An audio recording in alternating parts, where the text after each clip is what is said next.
Good morning everyone. I hope all of you are very well and doing your work with great effort and interest. So students, आज हम लोग जो बात करेंगे, आज की क्लास हम लोग डिस्कस करेंगे यहाँ पर कार्बन एंड कंपाउंड्स के बारे में, right? So guys let's start करते हैं हम लोग की आज class, that is carbon and compound, carbon and it's compounds. So as we know guys, this chapter is going to be very important, as the weightage of this chapter, you know that how much it is important. So let's start and क्या क्या हम लोग बात करेंगे, सारा कुछ हम लोग डिस्कस करेंगे यहाँ पर क्लास में और सारे कॉन्सेप्ट जो है बहुत अच्छे से क्लियर करेंगे. So let's start our journey. Okay. So पहला तो बात हम लोग ये करेंगे कि आयोनिक कंपाउंड्स और क्या होते हैं, मतलब आयोनिक कंपाउंड्स और कोवैलेंट कंपाउंड्स में क्या डिफरेंस होते हैं. पहले तो ये चीज हम लोग क्लियर करेंगे. देखो, so ionic compounds,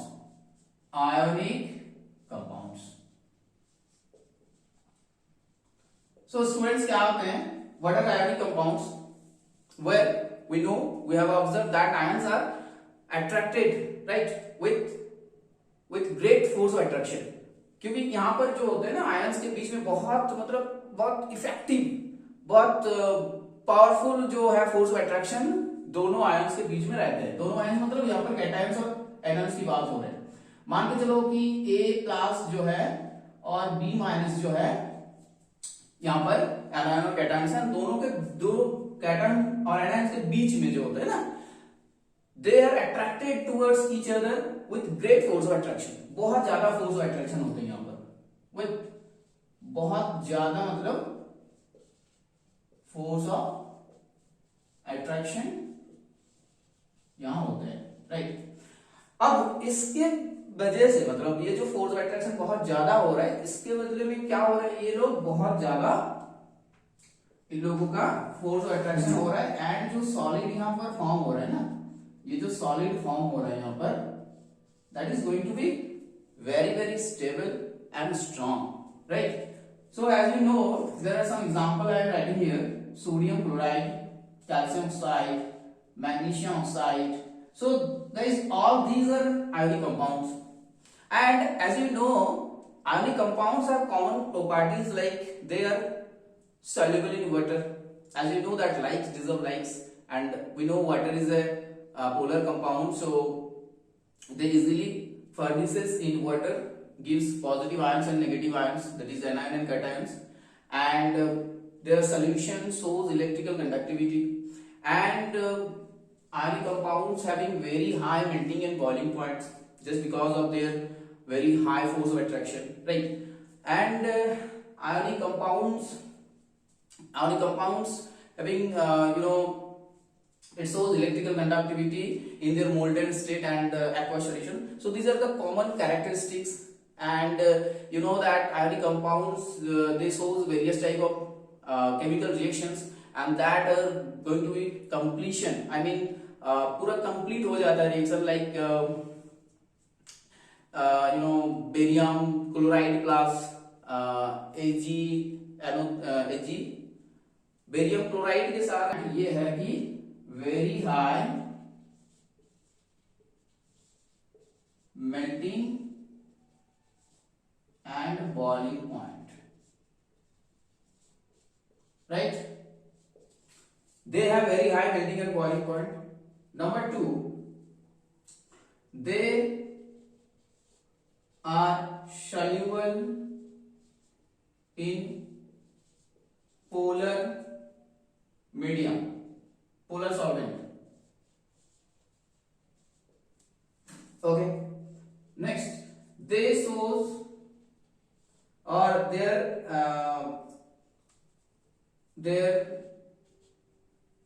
solution shows electrical conductivity,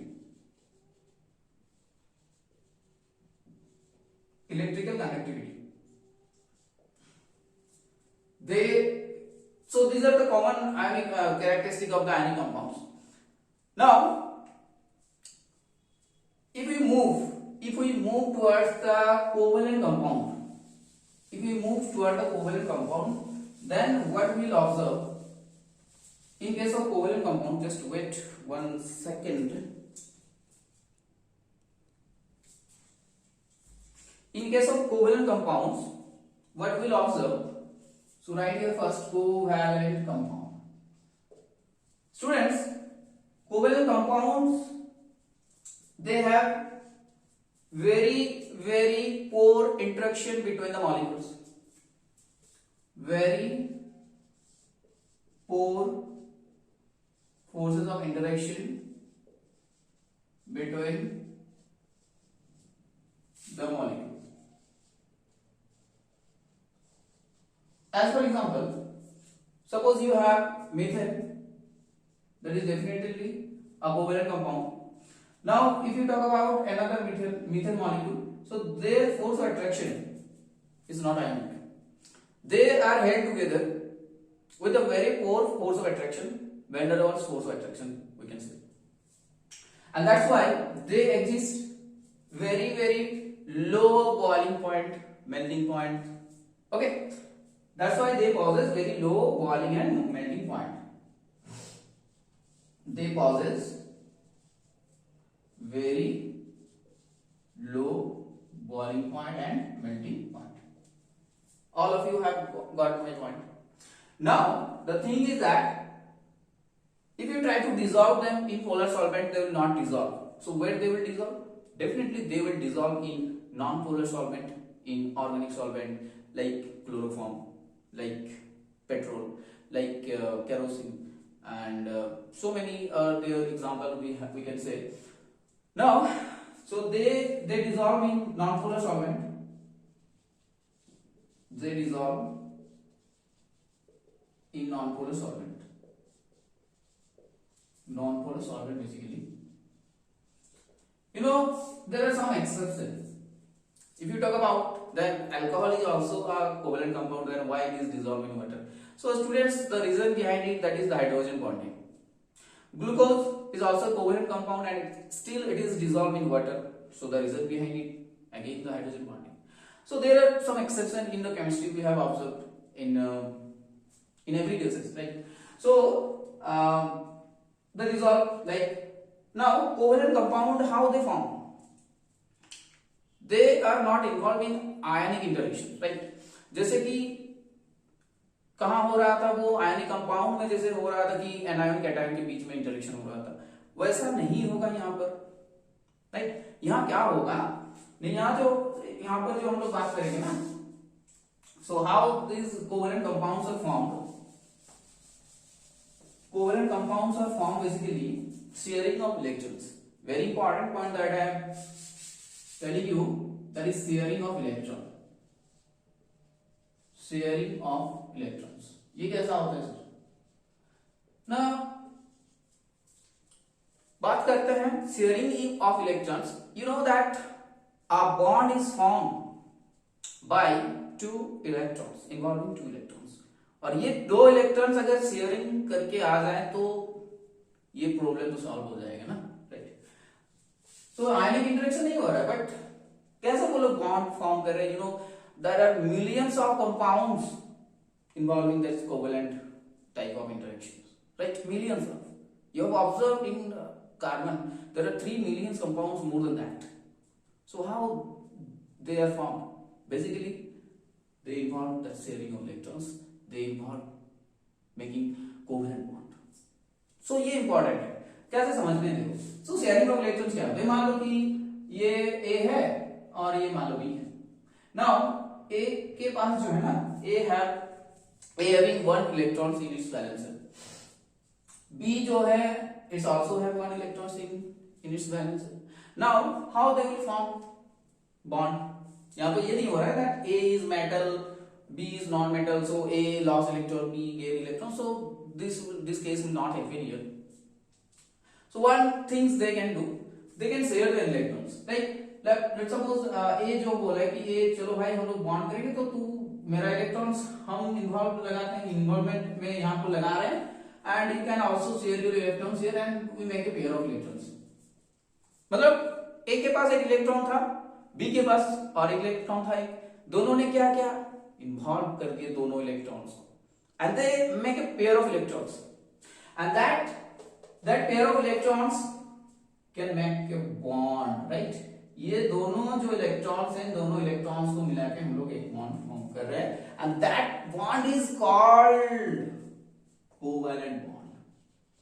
ये जो बॉन्ड है ना, इस बॉन्ड को हम लोग बोलते हैं covalent bond. Students, I hope all of you are getting my point. कैसे फॉर्म होता है? So many cases are there. ऐसा भी हो सकता है कि मान लो एक इलेक्ट्रॉन तो है, ऐसा भी हो सकता है इसके पास दो इलेक्ट्रॉन्स है, दे कैन फॉर्म मल्टीपल बॉन्ड्स। ऐसा भी हो सकता है लाइक ये ऐसा हो गया ए डबल बॉन्ड बी ऐसा, राइट। और मान लो ऐसा ऐसा कर दिया हम लोग, इसको ए ही कर दो तो अच्छे समझ में आएगा। नेक्स्ट, लेट्स सपोज सी के पास तीन इलेक्ट्रॉन है ऐसे, तो they can form like multiple bonds. So this type of bonds are called single bond, they are multiple bonds. We will also take the real example, right. यहां पर थोड़ा बहुत समझ लो क्या है कॉन्सेप्ट।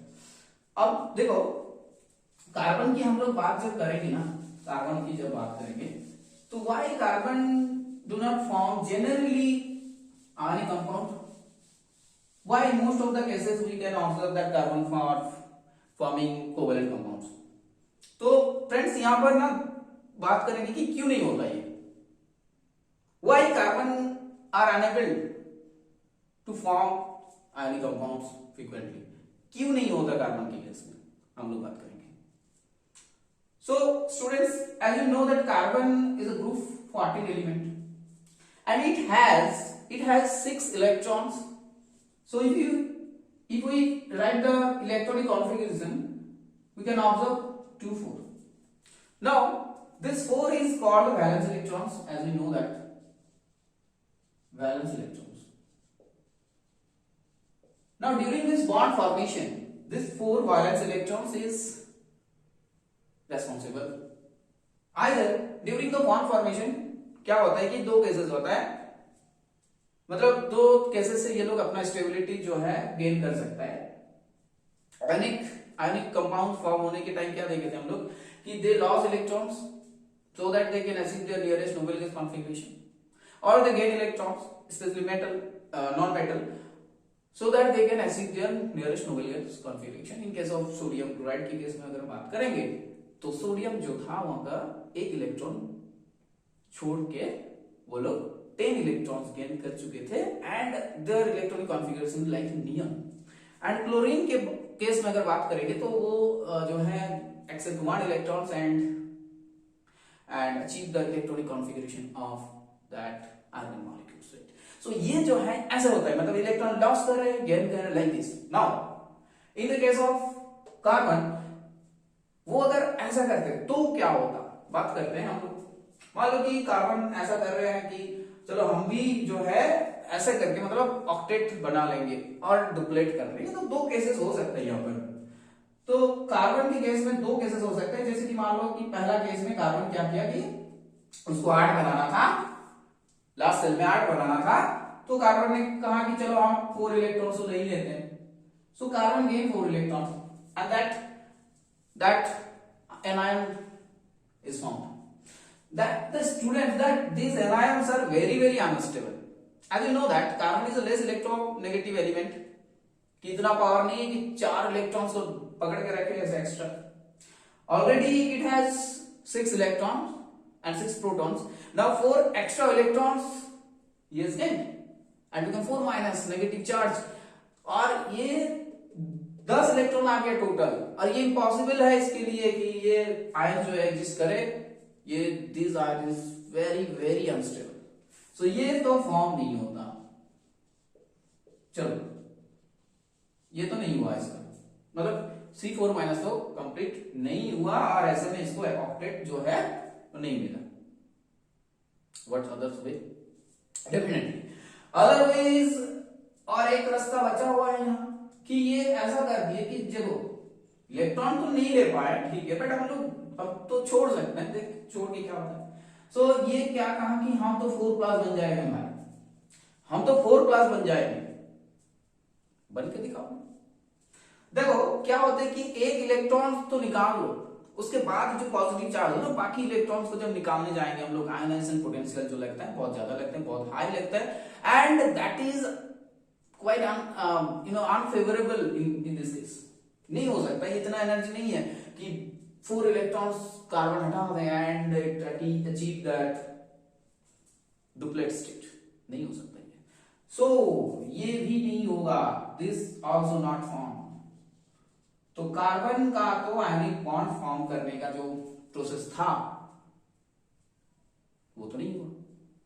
क्या करेंगे बेचारा कार्बन, वो क्या बॉन्ड नहीं फॉर्म करेंगे? डेफिनेटली करेंगे। एंड इन इसका जो कमियां थी कार्बन की, वो कैसे मतलब सॉल्व होंगे? How this problems will solve, कैसे सॉल्व हो पाएगा ये सब प्रॉब्लम, बताओ कैसे सॉल्व हो पाएगा?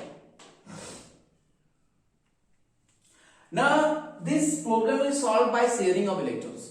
जी हाँ, बहुत अच्छे से समझ लो तुम लोग कि ये जो प्रॉब्लम था कार्बन का, वो कैसे सॉल्व होगा ना, शेयर करेंगे इलेक्ट्रॉन्स को। फिर ये आयनिक बॉन्ड फॉर्मेशन का जो प्रॉब्लम हो रहा था वो कैसे सॉल्व होगा? ना शेयरिंग करके, शेयरिंग ऑफ इलेक्ट्रॉन। ना शेयरिंग ऑफ इलेक्ट्रॉन से अब क्या करेंगे ना, carbon form different type of chemical bond. Okay, so क्या होता है, कैसे होते हैं देखते हैं। Next, just one second.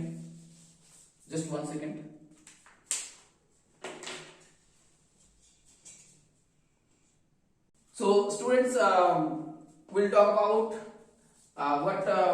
we are talking about the covalent bond formation, right?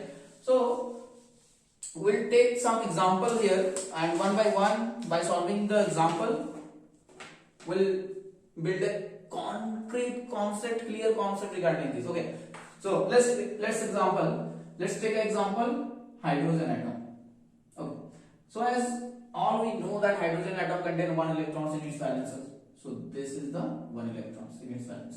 Now another hydrogen atom, it also has 1 electron in its valence. अब क्या होगा कि दोनों में इलेक्ट्रॉन्स को जो है वो इन्वॉल्व कराएंगे ऐसे, and they will make a pair of electrons. Like 2 hydrogen atom है ये, एंड 2 हाइड्रोजन एटम का these are the electrons of these 2 hydrogen atoms. Okay, so in this way they form a covalent bond. So this bond is covalent bond.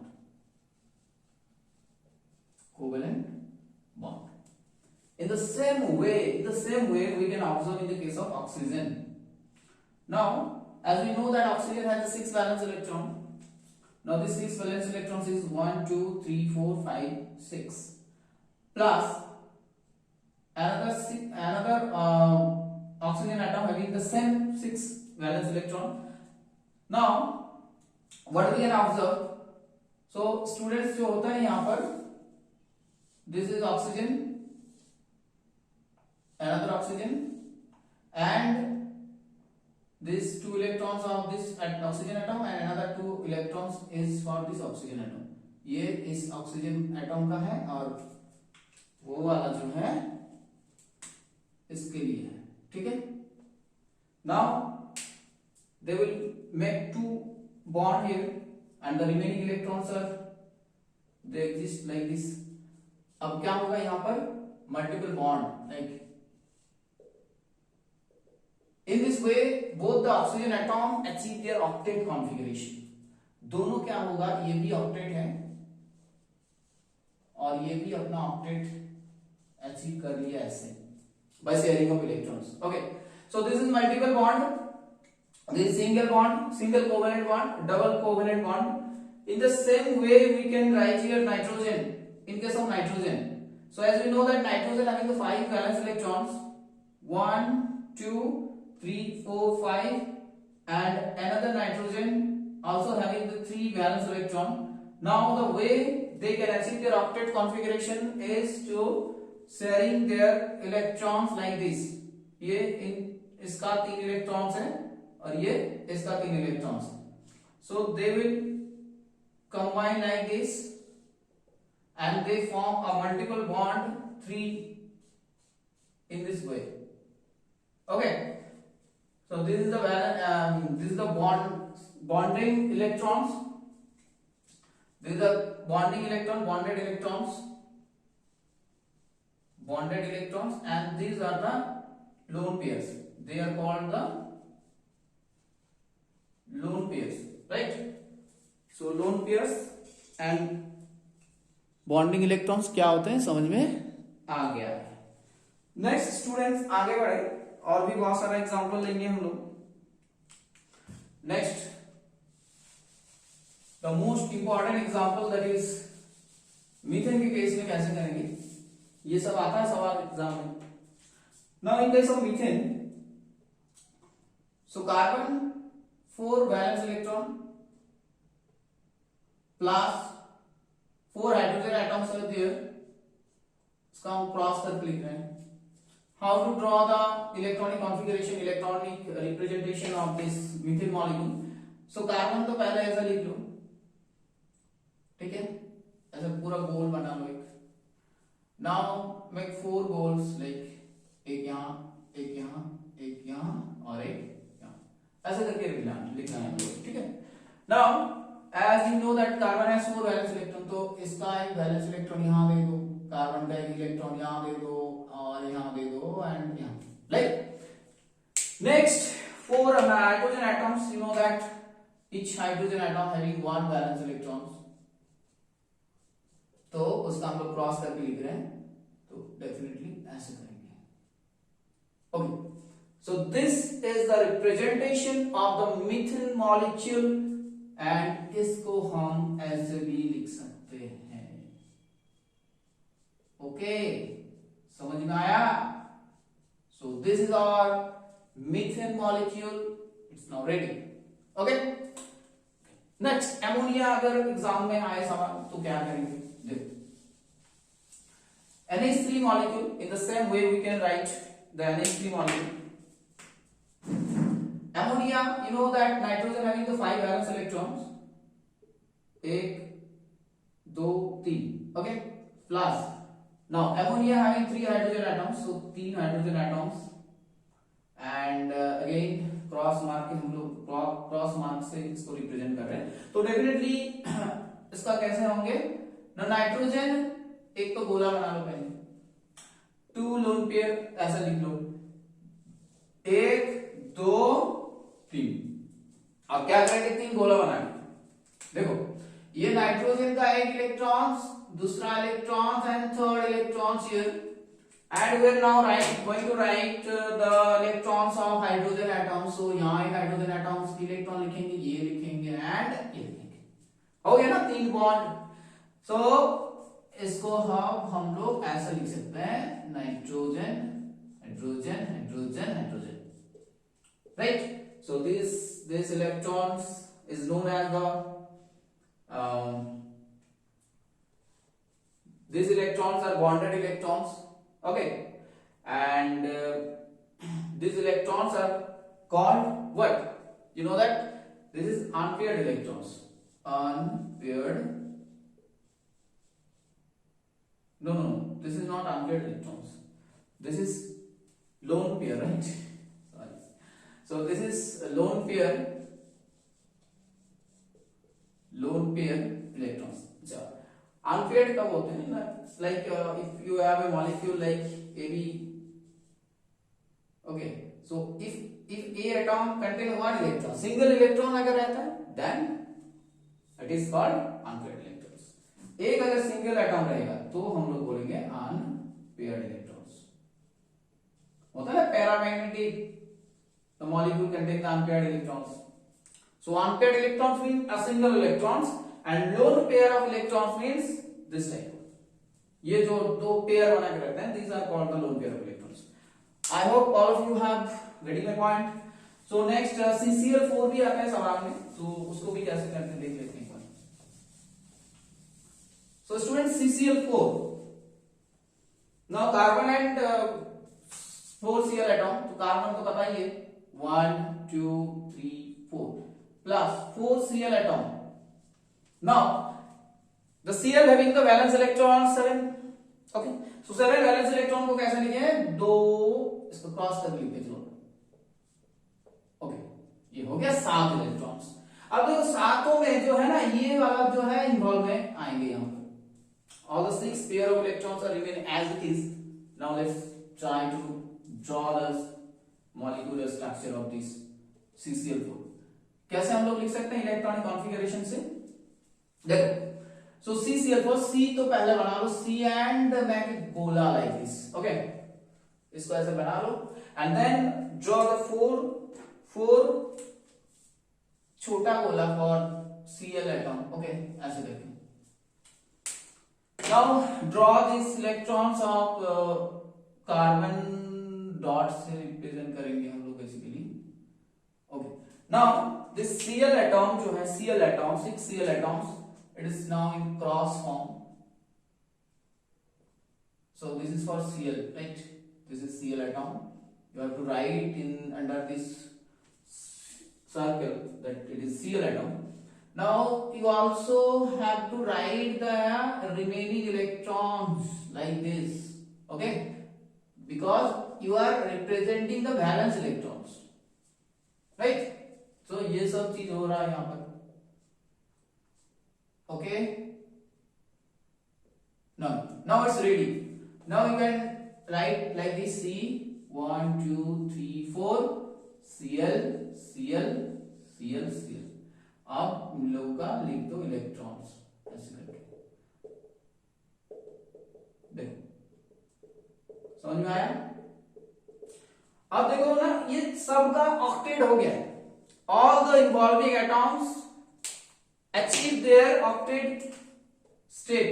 ये भी octet है, 8 electrons octet. And the central atom is also octet here. ये भी octet बन गया है. कैसे? देखो हर एक बॉन्ड 2 करके इलेक्ट्रॉन्स है. यहाँ भी 2 इलेक्ट्रॉन्स, यहाँ भी 2 इलेक्ट्रॉन्स, यहाँ भी 2 इलेक्ट्रॉन्स, यहाँ भी 2 इलेक्ट्रॉन्स. तो हो गया ना 8. complete its octet state. So this type of bond formation by sharing of electrons is known as the covalent bond formation, right? And all these are covalent molecule. Clear पूरा concept? Next हम लोग बात करेंगे आगे क्या होगा.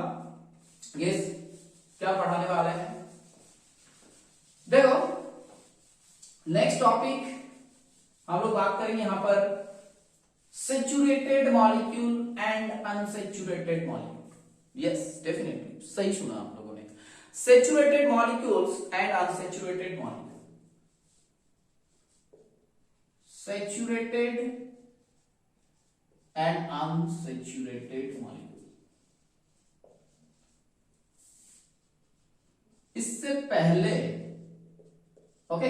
इससे पहले एक बात बताएंगे ना. कार्बन ऐसा क्या है कार्बन में कि दे forms carbon forms millions of organic compounds.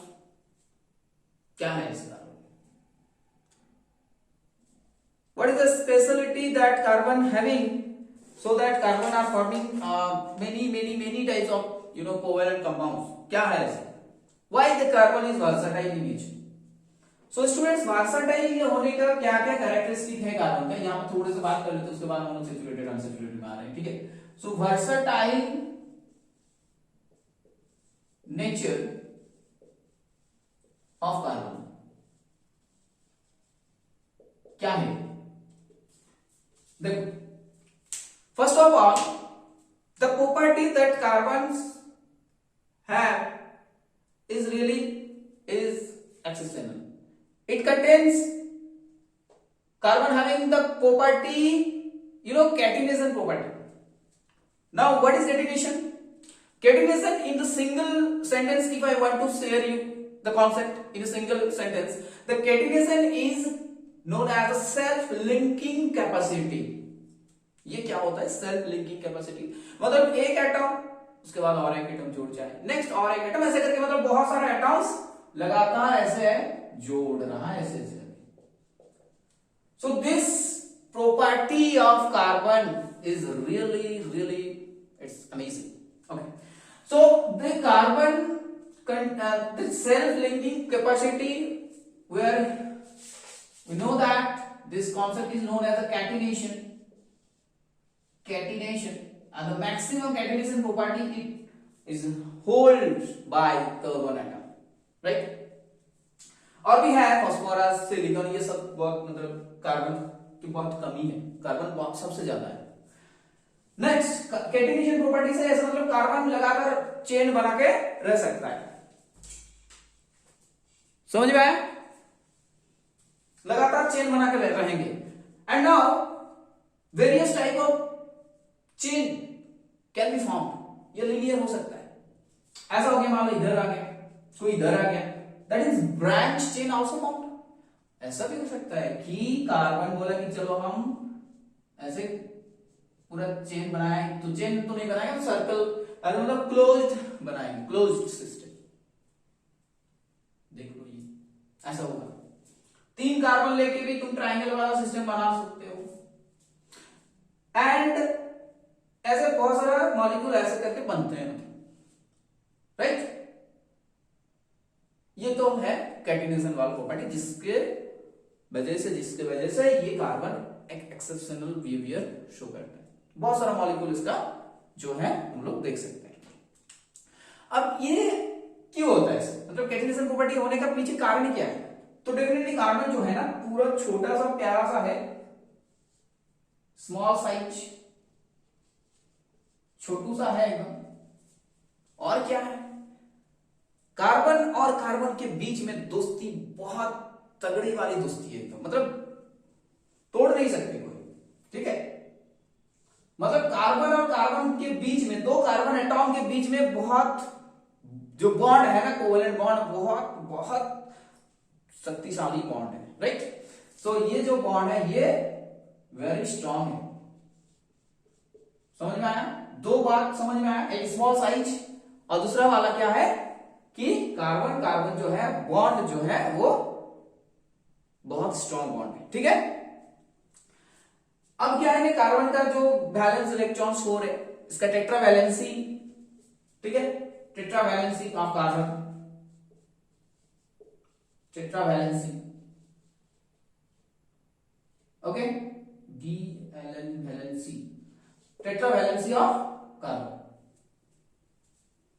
4 valency होते हैं ना कार्बन का, 4 हाथ, ओके? सो ये कारण है कार्बन का कैटेनेशन प्रॉपर्टी है जो वर्सेटाइल बनाते हैं carbon. Next, what is the reason carbon versatile है? देखो, कार्बन कार्बन के साथ तो बॉन्ड बना लेता है, yes, and there are many atoms with them carbon form many bonds, right? Many bonds means multiple bonds, single bonds. So carbon can form bonds with other element. Carbon can form bond with other atoms. और भी बहुत सारे atoms है जिसके साथ carbon बहुत अच्छा bond बना लेता है, लाइक ऑक्सीजन है, नाइट्रोजन है, सल्फर है, क्लोरीन है, ये सब बहुत, और भी एग्जांपल है, हाइड्रोजन है। तो देखो ये सब एटॉम्स है जिसके साथ कार्बन बहुत अच्छा बॉन्ड बना लेता है, कोवेलेंट बॉन्ड, ओके? तो ये सब कारण है इसका वर्सेटाइल होने का, ठीक है? तो समझ में आ सकता है ये सब, आई मीन बहुत अच्छे से समझ में आ गया है तुम लोगों को। अब देखो स्टूडेंट्स, हम लोग सैचुरेटेड और अनसैचुरेटेड के बारे में बात कर रहे हैं, ठीक है? आई होप कैमरा सब सही है, ठीक है? सो ये जो है ना हम लोग इस चैप्टर में पढ़ेंगे, बेसिकली हम लोग बात करेंगे कार्बन और हाइड्रोजन वाला compound, yes, carbon and hydrogen वाला कंपाउंड जो है जिसमें कार्बन और हाइड्रोजन ही रहते हैं, उन लोगों को हम लोग क्या बोलेंगे? The compounds are basically made up of carbon and hydrogen are called the hydrocarbons. Simple है भाई, hydrocarbons. Now, if we further divide this hydrocarbon family, we can observe a kind of member having single bond. Yes, जितना भी compounds है उसमें bond है, सब single bond है उस कंपाउंड में, जितना भी all bonds are single bond. There may be branch हो सकता है, but all involving carbon carbon bond are single bond. एक तो ये टाइप हो सकता है. दूसरा और एक टाइप हो सकता है स्टूडेंट्स कि मल्टीपल बॉन्ड आ गया. अब मल्टीपल बॉन्ड मैक्सिमम 3 ही हो सकता है, मतलब carbon triple bond carbon. Okay, so देखो हाइड्रोकार्बन जब हम लोग बात कर रहे हैं तो यहां पर 2 चीज आ रहा है. एक तो है कार्बन सिंगल बॉन्ड वाला मॉलिक्यूल, दूसरा बात ये हो रहा है सर कि कार्बन डबल बॉन्ड और कार्बन ट्रिपल बॉन्ड, ये दोनों सिस्टम आ रहा है. तो कार्बन सिंगल बॉन्ड जो है उन लोगों को हम लोग यहां रिप्रेजेंट करेंगे इस नाम से, सैचुरेटेड वाला. There comes under the saturated. तो carbon holding carbon carbon single bond, they are comes under saturated molecule. समझ में आया? Saturated family में आ गया. And carbon multiple bond double bond triple bond जो है वो कौन सा फैमिली में आ रहा है? फिर वो कौन सा फैमिली में आ रहा है? सो डेफिनेटली उसको हम लोग रखेंगे दोस्तों यहां सैचुरेटेड. बात समझ में आया कि नहीं आया? एक सैचुरेटेड हो गया, एक अनसैचुरेटेड हो गया. बहुत अच्छे से समझना है इन लोगों को. तो सैचुरेटेड वालों का है कार्बन कार्बन सिंगल बॉन्ड रहेगा, और अनसैचुरेटेड वालों में क्या होगा कि they contains the carbon double bond and triple bond. This is the simple things. Next, so saturated का एग्जांपल लेंगे, देन अनसैचुरेटेड. देखो, सो स्टूडेंट सैचुरेटेड को और एक तरीके से हम लोग बोल सकते हैं that is very very important, alkane. क्या बताएं? एल्केन. एल्केन, ठीक है, ये है एल्केन. और अनसैचुरेटेड में 2 सिस्टम आएंगे, बहुत ध्यान से सुनना है. 2 सिस्टम आएंगे, एक तो है एल्कीन, एक तो है एल्कीन और दूसरा है एल्काइन. ठीक है, तो देखो जहां मार्क कर रहे हैं ना वहां पर फोकस करो भाई. This is an and this is आइन एंड दिस इज आइन. बस एन थोड़ा सा याद रखना. एन मतलब सिंगल बॉन्ड, एन मतलब सिंगल बॉन्ड रहेंगे. ठीक है, बहुत अच्छा. और इन मतलब डबल बॉन्ड रहेंगे. ये तो सर बहुत आसान कर दिया, डबल बॉन्ड. और आइन मतलब होंगे यहां ट्रिपल बॉन्ड, ट्रिपल बॉन्ड. ठीक है, यहां ट्रिपल बॉन्ड होंगे. So alkane single bond, alkene double bond, alkyne triple bond. Next, यहां तक तो समझ में आ गया हम लोग. अब आप एक बता दो चीज कि क्या इन लोगों का कोई ऐसा जनरल रिप्रेजेंटेशन है? एकदम है. जनरल कैसे रिप्रेजेंट करते हैं देखो. So students, alkane is represented as CnH2n+2. जी हां, एल्केन का रिप्रेजेंटेशन ये है. अच्छा, नेक्स्ट n का जो वैल्यू होगा दैट इज स्टार्टिंग फ्रॉम 1 2 3 ऐसे करके लिख सकते हैं हम लोग. और यहां पर बहुत सारी चीजें आ सकते हैं. देखो एक एग्जांपल बता दें हम लोग. तो कार्बन का मान लो कि 1 मान लेते हैं, तो 1 हो गया ये 1 और H2 into 1 plus 2 that is CH4. Yes, हम लोग को मीथेन मिल गया. यस, हम लोग को मीथेन मिल गया. ऐसे करके हम लोग इथेन बना लेंगे 2 फुल करके. Ethane, propane, butane, pentane, hexane, nonane, decane, बहुत सारा ऐसे मॉलिक्यूल मिलेंगे जहां पर ये सारे के सारे क्या है? एल्केन की कैटेगरी में आ रहे हैं. All these comes under alkane. alkane family. And alkane family having the general representation, the general formula is CnH2n plus 2. Students, I hope all of you are getting my point. So next हम लोग बात करेंगे ना unsaturated के दो part थे, यहाँ पर एक था alkene. Now the general formula of the alkene is CnH2n, where the N start from the 2. N start from 2, 3 like this. A simple example is C2H4. That is ethene की बात हम लोग करेंगे. CH2 double bond CH2 like this. Okay, ये तो समझ में आ गया हम लोग को. यहां लिखते हैं इथीन हो गया, CH2 double bond CH2. Okay, so देखो यहां पर डबल बॉन्ड है, so they are alkene. Next, alkyne means alkyne having the general formula alkyne. Alkyne का general formula CnH2n minus 2. CnH2n minus 2. If we put n is equals to 2 here, so C2H2 into 2 minus 2, that is C2H2, that is 1 2 3 acetyl. This is called ethyne. Ethyne, okay, or you can say acetylene. Acetylene. Acetylene. ACETY. Okay, देखो ethyne or acetylene. So alkyne समझ में आया, alkene आया, alkene आया, सारा चीज समझ में आया. Now tell me one things, alkane और एल्काइन दोनों में कौन सा ज्यादा रिएक्टिव है? Between the alkane and alkene on saturated और unsaturated compounds, which are more reactive? Students, कौन ज्यादा रिएक्टिव है? देखो, एक तो हम लोग लिख सकते हैं सैचुरेटेड वाला methane, and second unsaturated compound alkene CH2.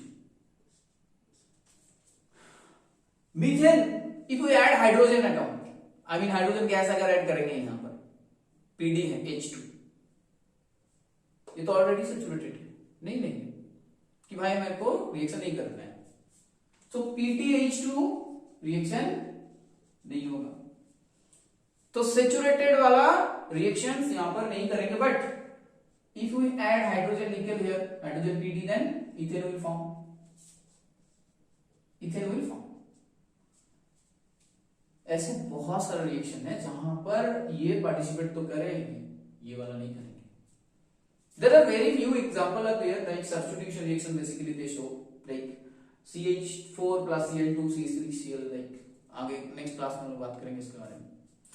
So students, यहां जो है ना, ये जो डबल बॉन्ड वाला सिस्टम है और ट्रिपल बॉन्ड वाला जो सिस्टम है, they are very reactive. Yes, so saturated and unsaturated दोनों में अगर सवाल आए कि कौन सा ज्यादा रिएक्टिव है, your answer will be no doubt unsaturated, क्योंकि वो अनसैचुरेटेड है. ठीक है, that's why it is very reactive. And this bonds, multiple bond 11th class में हम लोग बात करेंगे. ये जो सिग्मा बॉन्ड होते हैं, ये पाई बॉन्ड, तो pi bonds are very reactive. Okay, so इसके वजह से ये लोग ज्यादा रिएक्टिव होते हैं. तो saturated is less reactive than unsaturated. यहां तक समझ में आया है पूरा चीज? ठीक है, अब हम लोग क्या पढ़ना है? देखो, नेक्स्ट सैचुरेटेड अनसैचुरेटेड. हाँ, और एक चीज, कार्बन का जो वैलेंसी रहता है ना, कार्बन का जो वैलेंसी, वो चाहे सैचुरेटेड हो, अनसैचुरेटेड हो, और किसी के साथ भी वो रिएक्शन कर रहा है, OH4.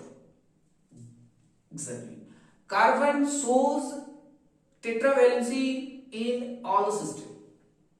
उसका वैलेंसी हमेशा 4 होते हैं, चाहे वो सैचुरेटेड वाला कंपाउंड क्यों ना हो एंड अनसैचुरेटेड वाला. ठीक है, ये बहुत इंपॉर्टेंट बात है, कार्बन का हमेशा 4 ही लिखना है, ठीक है, 4 हमेशा 4। देखो ये CH, ये मान लो हाइड्रोजन है, यहां पर भी देखो कार्बन 4 के साथ कनेक्टेड है, 1 2 3 4। और if we write ethylene system, तो यहां पर भी देखो 1 2 3 और 4, तो चाहे saturated unsaturated all the time carbon source plus 4, I mean tetravalency, right. Next देखो फंक्शनल ग्रुप के बारे में हम लोग बात करेंगे। सो क्या क्या है functional group, important functional group, and then homologous series, and then chemical reaction, and then वो माइसल वाला जो एक्शन है वो सोप कैसे काम करता है, then complete chapter is complete. देखो फंक्शनल ग्रुप,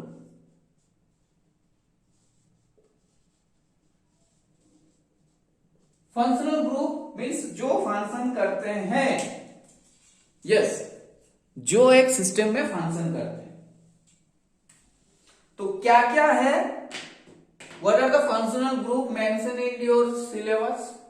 सो गाइस पहला तो हम लोग बात करेंगे OH वाला, ओके चलिए, ये एक सिस्टम में रह सकता है, okay. Next CHO, next C double bond O, next COOH, NO2, ये सब बहुत सारा है बट सारा नहीं पढ़ना है अभी, हेलोजन, ओके। तो देखो अच्छा डबल बॉन्ड ट्रिपल बॉन्ड, ये तो ये भी होगा definitely, double bond triple bond, ठीक है। तो ये इसके लिए हम लोग क्या लिखते हैं, आइन वाइन, इसके लिए इन, एंड दिस OH OL होगा लास्ट में, और ये है Al होगा एंड में, और ये ओन होता है, and then this is and with weak acid, and this is nitro group, right, and this is halogen. देखो बता रहे हैं हमसे, if we have triple bond it's ine, if we have double bond it's ene, then OH means alcohol group, alcohol system, if you have the alcohol system then definitely OH group is present in your system, and this CHO is aldehyde, this is aldehyde system, and if your molecules is aldehyde then definitely CHO group is must be present there, ठीक है। aldehyde मतलब CHO, बस समझ जाओ, याद रखना। and O मतलब ketone, if your molecule is ketone family then definitely C double bond O group is present, and when we write their names IUPAC name, तो ON से वो एंड होगा, ये जो है L से एंड होगा, ये OL से एंड होगा, यही सब चीजें। और if your molecule is organic acid, right, then carboxylic acid, इसको हम लोग बोलते हैं कार्बोक्सिलिक एसिड, कार्बोक्सिलिक एसिड अगर है तो वही एसिड है, COOH एंड होगा, नाइट्रो ग्रुप, ये ज्यादा नहीं आता, बस यही सब चीज याद रख लो, ठीक है। ये सब अब one by one we discuss more about this. So ये सारे के सारे जो है ना, all these are functional group, okay, all these are functional group।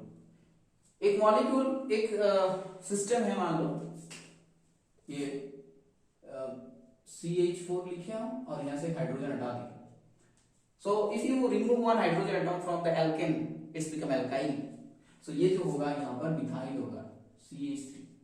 अब यहाँ जो है ना ये वाला, इसमें हम लोग फंक्शनल ग्रुप को पुट करेंगे। तो let's suppose if we put the functional group OH here, अगर OH रखते हैं यहाँ, तो this is known as alcohol, I mean methanol, it is known as methanol. If we put here CHO group, CH3 CHO हो गया, फिर then it is known as ethanol,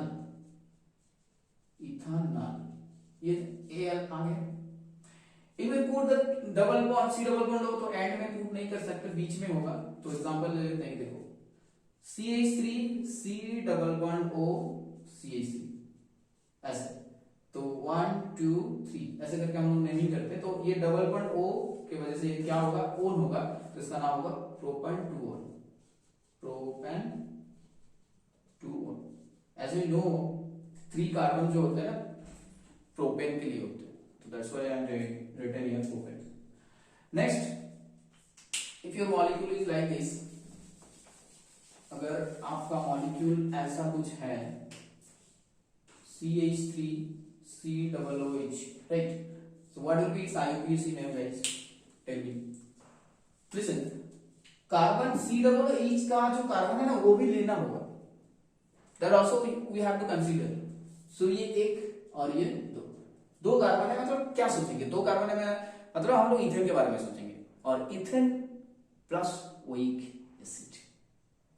देखो कैसे लिखते हैं, 2 कार्बन है ना, समझ में आ गया, 2 कार्बन है, चलो हम लोग इथेन लिखेंगे, ये तो समझ में आ गया है। तो इथेन, ये इथेन हो गया एंड ओइक एसिड लिख दो। अब देखो ये भी वायल है और ये भी वायल है ना, तो तुम ना क्या कर सकते हैं, इसको ई को नहीं लिखेंगे और पूरा एक साथ लिख देंगे, ई को नहीं लिखने बस। सो ये हो जाएगा इथानोइक एसिड, इथानोइक एसिड ऐसे, right. Similarly if you have like CH तो एक कार्बन है, एक कार्बन है, बहुत ध्यान से समझो, एक कार्बन है, तो एक कार्बन क्या होते हैं, एक कार्बन क्या होते हैं, एक कार्बन होते हैं हम लोग का मीथेन। सो मीथेन तो पहले तो हम लिख देंगे भाई, मीथेन, ये चलो हो गया, प्लस CH पता है ना, ये यहां L होता है, तो ये ट्रिक क्या बताए, ट्रिक बताए कि ए और ई अगर रहता है तो ई को नहीं लिखेंगे। अब हम लोग क्या लिखेंगे फिर, मिथानॉल, ठीक है, समझ में आया। और भी 2-4 सवाल करते हैं, यहां पर देखते हैं। देखो इजी आता है हम लोग का, उतना टफ नहीं देगा 10 में। लाइक हेलोजन वाला सिस्टम, सो CH3 CH2 बियर ना, तो इसको IUPAC कैसे लिखेंगे, देखो बियर जहां पर अटैच्ड है तो वहां एक लिखेंगे, यहां 2 लिखेंगे। अब कौन सा सिस्टम में है, ये 2 कार्बन है मतलब इथेन, तो 1 ब्रोमो 1, देखो 1 के बाद में हम लोग एक गैस दे रहे हैं, उसके बाद कैपिटल BROMO, 1 ब्रोमो, क्या है ये, इथेन है, 1 bromo ethane, right, 1 bromo ethane. Like if you have a system like this CH3 CH3 and then CH2 then CH3 as a branch system atom, what you will do guys, so write here 1 2 3 and 4. Now यहां देखो क्या है CH3, तो पहले ना उसका नामकरण लिख लो, दिस इज मिथाइल ग्रुप, इसको मिनिमम नंबर देना है मिथाइल, तो पूरा सिस्टम जो है ना वो 1 से लेकर 4 है, largest carbon chain, and 2 number पे मिथाइल, तो right here 2 methyl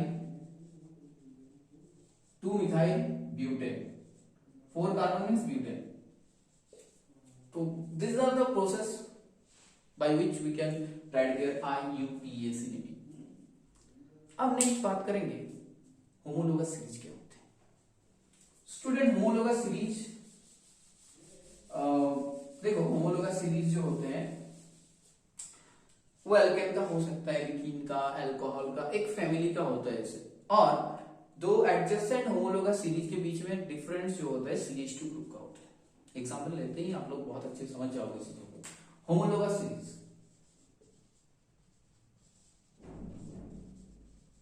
homologous series, students I am writing here CH4, now what will be the homologous series of this CH4, so इसके साथ ना आप लोग क्या कर सकते हैं ना, CH2 ऐड कर लो, CH2 ग्रुप ऐड कर लो, राइट, तो क्या होगा CH3 CH3, so this is the next homologous of alkane family। Suppose you have CH3OH. Now the next homologous of this alcohol family CH3OH is CH3CH2OH. If I have CH3COOH and if you add CH2 here again, CH3CH2COOH, ऐसे करके मतलब homologous, ठीक है। इसका homologous क्या होगा? इसका homologous होगा CH3CH2CH3 लाइक दिस। तो दो एडजेसेंट ग्रुप में मतलब दो होमोलोगस में जो डिफरेंस होगा ना वो CH2 होगा हर टाइम, हमेशा, all the time CH2 CH2 CH2। Okay, and CH2 देखो ये एक होमोलोगस सीरीज है, ये होमोलोगस सीरीज है और ये एक होमोलोगस सीरीज। तो होमोलोगस जितने भी है they having the same functional group. तो उन लोगों का केमिकल प्रॉपर्टीज सब होंगे, केमिकल रिएक्शन जितने भी होंगे सारे के सारे एक जैसा केमिकल रिएक्शन करेंगे, right. Now the question is that कि what is the molecular difference between the two homologous series, adjacent homologous series. दोनों दो होमोलोगस सीरीज के बीच में क्या डिफरेंस होते हैं, कितनी यूनिट की डिफरेंस होते हैं? तो definitely we can observe 14 unit की डिफरेंस यहां पर होगा, क्योंकि CH2 मतलब क्या होता है, कार्बन के लिए 12 एंड हाइड्रोजन 2 मतलब 14 यूनिट। ठीक है, समझ में आया चीज, होमोलोगस सीरीज क्या है। And after that you have some kind of reactions, chemical reaction like addition reaction, substitution reaction and esterification reactions, right? Acid group का जो होता है वो, so these are the few things that are left I think, तो बता देते हैं, पूरा एक ही वीडियो में कंप्लीट हो जाएगा। So just wait 1 second.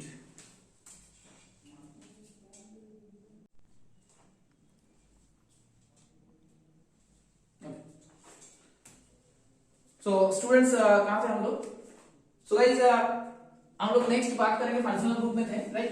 तो कुछ इंपॉर्टेंट रिएक्शंस जो यहाँ पर है एनसीईआरटी में, इसको डिस्कस कर लेते हैं। Let's discuss. So one thing is that कि एक ही वीडियो में हम दे रहे, तो definitely all of you should watch till the end of this video, okay. So let's start now. First two chemical reaction करते हैं, that is oxidation. As you know, all of you oxidation क्या होते हैं? As their hydrocarbon, so carbon and hydrogen इन दोनों चीजों से मिलके ये सारे कंपाउंड्स बनते हैं। And if you try to oxidize them, oxidation means burn कर दो इसको, right? बर्न करने से, फ्यूल से बर्न करो ऑक्सीजन प्रेजेंस से, they will definitely form carbon dioxide and water.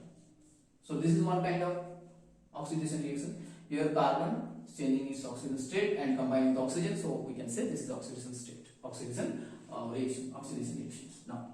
Now the next important things are, if you burn the hydrocarbon, definitely they are forming carbon and carbon dioxide and water, and along with energy. Next example, we'll talk about the next example, that is addition reaction. So these addition reactions, we know that it is only shown by alkyne family. Okay, alkyne यहाँ नहीं करते reaction. So if you have suppose ethylene CH2 double bond CH2, and if you add in presence of platinum or nickel metal hydrogen add कर रहे हैं हम लोग, so definitely this is the unsaturated compound, and after this addition, यहाँ देखो addition होगा दो hydrogen molecule, दो हाइड्रोजन एटम का ऐसे, so it is a saturated compound, okay. So unsaturated become saturated by means of addition, and this is hydrogenation reaction, because you are adding one molecule of hydrogen atom here, I mean one molecule hydrogen molecule here, so ये है hydrogenation reaction. Hydrogenation reaction समझ में आया? कहां होते हैं ये real example में? देखो जो वेजिटेबल ऑयल होता है ना, वेजिटेबल ऑयल वो लिक्विड स्टेट में होता है, and vegetable oil having the unsaturated system like this. And then वहां पर क्या किया जाता है ना, हाइड्रोजिनेशन. यस, हाइड्रोजिनेशन करने के बाद दे कन्वर्टेड इनटू वनस्पति घी, राइट, सॉलिड हो जाता है वो, मतलब सेचुरेटेड हो जाते हैं. सो ऑयल, वेजिटेबल ऑयल जो होते हैं, वेज ऑयल प्लस हाइड्रोजिनेशन करते हैं हम लोग, यहाँ पर घी मिलते हैं हम लोग को. So the simple things, right? Next और कौन सा example? Okay, next one thing, addition में क्या सब हर टाइम हम लोग हाइड्रोजन ही ऐड करते हैं. What you are thinking, tell me, hydrogen ही ऐड करते हैं? नहीं. Suppose you have two system like this. Okay, ये हाइड्रोजन है मान लो, एंड सवाल में आया है कि Br2, क्या हम लोग क्या करेंगे फिर? ब्रोमीन आया, ब्रोमीन CCl4. सो ब्रोमीन ऐड कर देंगे यहां पर, bromine. In the same way we add here bromine. ठीक है, ये है हम लोग का आंसर. समझ में आया? All of you guys getting my point? So next, substitution reaction.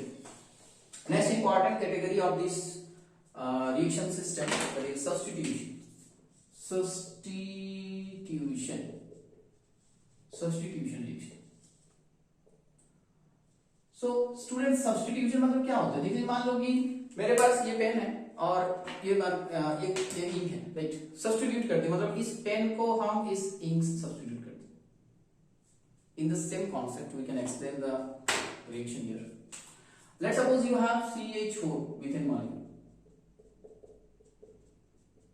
and Cl2H nu. Now what happened? This hydrogen atom is replaced by Cl atom. जी हाँ, ये हो जाएगा यहाँ ऐसे, and this will continue. I mean CH2 Cl2, then further CCl4 will finally form. ऐसा होगा, mixture of haloalkane you will get. Okay, ये तो है एक सब्स्टिट्यूशन, बहुत सिंपल से समझाया. नेक्स्ट और क्या? ऑक्सीडेशन हो गया, substitution, addition.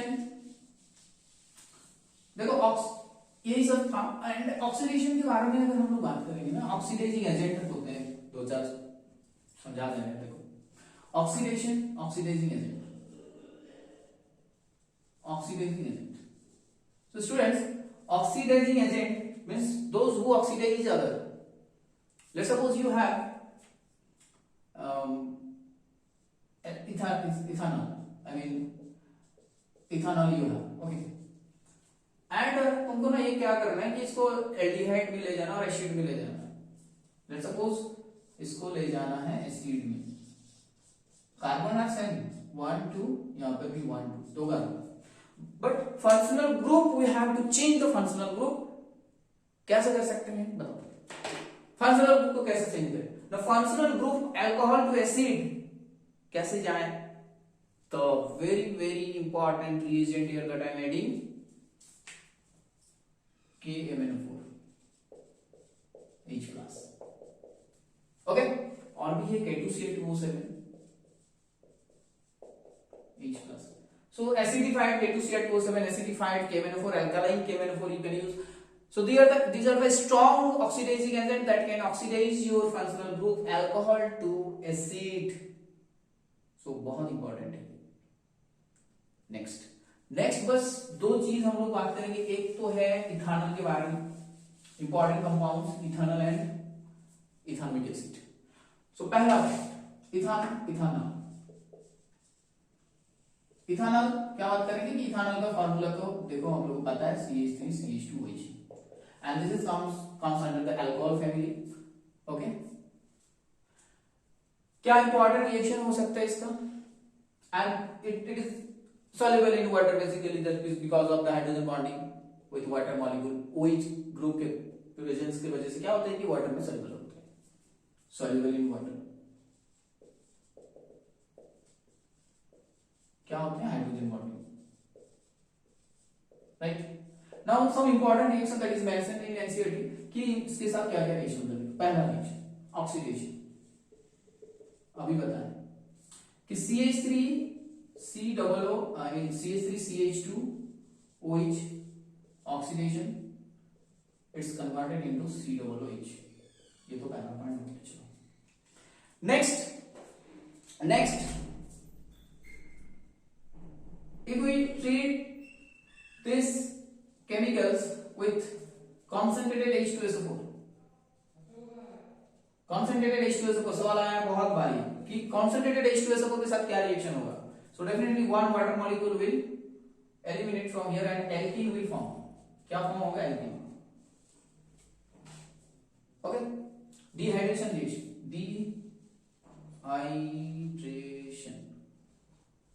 dehydration. Next, third example. Now it reacts with reactive metal, sodium metal, hydrogen gas will emit ONA plus H2. Right? So these are the important chemical reactions for ethanol. Next, ethanoic acid के बारे में बात करते हैं.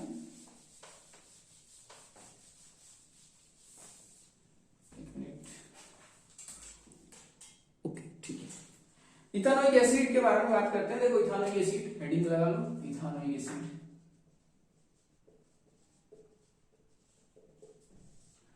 you know the formula of ethanoic acid, that is CH3 COOH. Okay, this is ethanoic acid. Two carbon है, ethanoic acid. Now important chemical reactions. Ethanoic acid is also it is dissolved in water. OH COOH group के वजह से, इसके वजह से, ठीक. COOH OH acid. So acid, पहला सवाल क्या है कि CH3 COOH reaction, it also react with base. We know sodium hydroxide. ये सब हम लोग पता है, पढ़े हैं acid base salt में. So this is acid and this is base. They combine with each other to form salt and water. Neutralization reaction. Concept वही है, बस चैप्टर चेंज हो जाता है, कॉन्सेप्ट वही रहता है. CH3 COONA plus water. So this is neutralization reaction. Acid base salt, neutralization. Okay. Next, the CH3 COOH, ये भी रिएक्टिव मेटल के साथ इसका रिएक्शन होता है, and definitely sodium acetate will form and nitrogen gas. हो गया. Third, acid react with sodium carbonate Na2CO3. अब क्या होगा बताओ. देखो acid and sodium carbonate. So what will happen? CH3COONA plus CO2 plus दो मॉलिक्यूल ले लो plus water, right? What? If you take about if you take here NaHCO3, similar kind of reactions will take place. Next जो है, okay, next जो है important reaction, esterification reaction. Heading लगा लो, esterification. ये बहुत important chemical reaction है, सबको याद रखना अच्छे से.